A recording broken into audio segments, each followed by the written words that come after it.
Hello friend, आज का topic आपके लिए बहुत इंटरेस्टिंग होने वाला है। आज का जो स्टोरी है मैंने हनुमान जी की लाइफ से लिया है। हनुमान जी के ऊपर में जब शनि भगवान का प्रकोप हुआ था उस समय क्या हुआ था और शनिदेव हमें किस प्रकार से हानि पहुंचाते हैं, इस वीडियो के माध्यम से वही पता चलेगा। कहा जाता है जब हनुमान जी के ऊपर में 7.5 लगा था तो उनके समय में क्या हुआ था वो पूरा डिटेल में बताऊंगा। तो चलिए मैंने देरी के वीडियो को स्टार्ट करते हैं। आज का स्टोरी बहुत ही सिंपल होने वाला है। कहा जाता है हनुमान जी एक बार नदी किनारे पत्थर के ऊपर बैठकर राम जी का ध्यान कर रहे थे, राम जी को याद कर रहे थे। जैसा कि हर किसी को पता है अगर श्री राम का नाम उठे तो हनुमान जी का नाम ना आए ऐसा हो नहीं सकता है, क्योंकि राम जी का जो सबसे बड़ा भक्त है वो तो हनुमान है। इसीलिए मैं आपको ये कहना चाहता हूँ, हनुमान जी के ऊपर में जब शनिदेव का प्रकोप हुआ, शनिदेव हनुमान जी के सामने प्रकट हो जाते हैं। हनुमान जी अब नाक खोलकर कहते हैं, हाँ शनिदेव कहिए क्या काम है, आप मेरे पास कैसे पधारे। शनिदेव कहते हैं तुम्हारे अच्छे दिन अब खत्म हो चुके हैं, तुम्हारे लाइफ में 7.5 आया है, अब मैं तुम्हारे शरीर में प्रवेश करके तुम्हें बर्बाद कर दूंगा, तुम्हें नष्ट कर दूंगा। शनिदेव हनुमान जी से कहते हैं तुम कहीं के नहीं रहोगे, मैं तुम्हें रहने नहीं दूंगा। हनुमान जी मुस्कुराते और कहते हैं 7.5 का मतलब क्या होता है। शनिदेव कहते हैं 2.5 साल तक मैं तुम्हारे माथा में रहूंगा, जिस प्रकार तुम्हारा बुद्धि को मैं भ्रष्ट कर दूंगा, तुम्हारा बुद्धि काम करेगा नहीं। दूसरे 2.5 वर्ष में तुम्हारे जीवा पे रहूंगा, तुम्हारे लाइफ में जितने भी सगे संबंधी है उसके संग में तुम्हारा नाता टूट जाएगा, तुम्हारा हर रिश्ता को मैं तोड़ दूंगा और आखिरी 2.5 वर्ष में तुम्हारे घुटने में आ जाऊंगा, तुम्हारे कदमों को मैं इसी जगह पर लेकर जाऊंगा जहां पर कोई जाना पसंद नहीं करते हैं, तुम्हारे चरित्र को एकदम बर्बाद कर दूंगा। हर इंसान को लगेगा इससे बुरा इंसान और कोई नहीं है।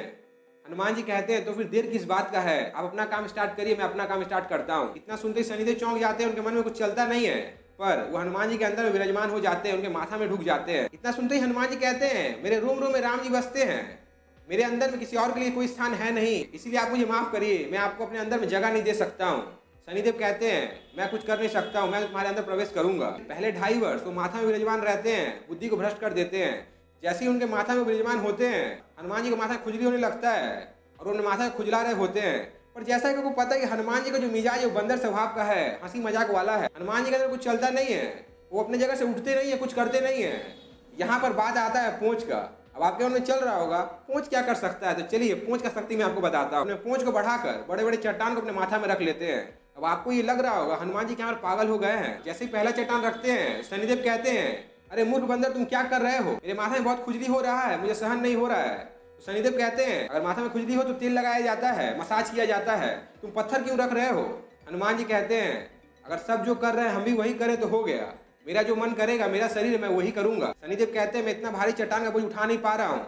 हनुमान जी कहते हैं अभी तो मैंने शुरुआत किया है। शनिदेव कहते हैं तुम क्या कह रहे हो। इतना शनिदेव भी कह ही रहे होते हैं, हनुमान जी दूसरा बड़ा चट्टान उठा के माथा पर रख देते हैं।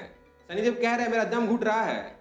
हनुमान जी कहते हैं अभी तो मैंने शुरुआत किया है, अभी तो आपको और भी सहना पड़ेगा। तीसरा पत्थर उठाकर जैसे ही रखने जा रहे हैं शनिदेव कहते हैं मैं तुम्हारे भीतर में एक क्षण नहीं रह सकता हूँ। 7.5 वर्ष तो बहुत दूर की बात है, मैं 7.5 सेकंड तुम्हारे शरीर में नहीं रह सकता हूँ, तुम पत्थर हटाओ मैं अभी कभी तुम्हारे शरीर से निकल जाऊंगा। जैसे ही पत्थर हटाते हैं शनिदेव हनुमान जी से कहते हैं मैं अपना हार मानता हूँ और मैं तुमको ये वरदान देता हूँ जिस पर तुम्हारा कृपा होगा, अगर उसके ऊपर मेरा प्रभाव भी हो पर तुम्हारा कृपा रहे तो उसे मैं कुछ करूंगा नहीं। ये कहकर वहां से गायब हो जाते हैं और हनुमान जी फिर से राम जी के ध्यान में बैठ जाते हैं और अपने भजन में मगन हो जाते हैं। सो फ्रेंड, मैं आपको इस कहानी के माध्यम से यही कहना चाहता हूँ, इस दुनिया में हर कुछ का सॉल्यूशन है। अगर आपके लाइफ में प्रॉब्लम आया है तो संग में सॉल्यूशन लेकर आता है, बस आपको उसे देखने की जरूरत है, फाइंड करने की जरूरत है। ये मत सोचिए कि आपके लाइफ में हर दरवाजा क्लोज हो गया है, एक बार जाकर हर दरवाजा को खोलने की कोशिश करने की जरूरत है। एक ना एक ऐसा दरवाजा होगा जो भगवान ने आपके लिए खुला रखा होगा, क्योंकि भगवान भी चाहते हैं कि आप वहां से निकले, अपने आप को वहां से निकाल कर अपनी लाइफ को सॉल्व करें। भगवान आपको अगर लाइफ दिए हैं तो भगवान ये नहीं चाहते कि आप मुश्किल में रहे, भगवान ये चाहते हैं आप वहां से जल्दी से निकलने की कोशिश करें। इस दुनिया के 95% लोग वहां से निकलना ही नहीं चाहते हैं। उनको लगता है कि हमारे लाइफ में जो प्रॉब्लम है, जो कष्ट है, ये हमारे वजह से आया है, हमें झेलना पड़ेगा, और वहां से वो निकलना तो चाहते नहीं है और अपनी लाइफ में उसे झेलते ही रहते हैं, भगवान कोसते रहते हैं। पर यहाँ पर भगवान का कोई दोष होता नहीं है, सारा दोष मनुष्य का ही होता है। पहले उसने जो छोटा सा गलती किया था आज वो उसका गलती बड़ा बन चुका है और उसी कारण उसका लाइफ में इतना प्रॉब्लम आया है। पर आज के समय कोई इंसान इसे समझना चाहते नहीं है। हर इंसान के लाइफ में ये लगता है कि हमें औरों को ब्लेम करके अपने मन को शांति मिलता है, इसीलिए वो ब्लेम ही कर देते हैं और अपने मन को शांत कर लेते हैं, पर अपने आप को ठीक करने की कोशिश करते नहीं है। आज का रियल सच्चाई यही है, इससे ज्यादा और कुछ भी नहीं। शायद मैं आपको क्या कहना चाहता हूँ समझ में आ गया होगा और वीडियो बनाने का क्या मोटिव था ये आपको पता चल गया होगा। आज के लिए बस इतना ही। आपने चैनल पहली बार आए, सब्सक्राइब कर बेल को प्रेस करें और पहली बार वीडियो को लाइक और शेयर करें। Thank you.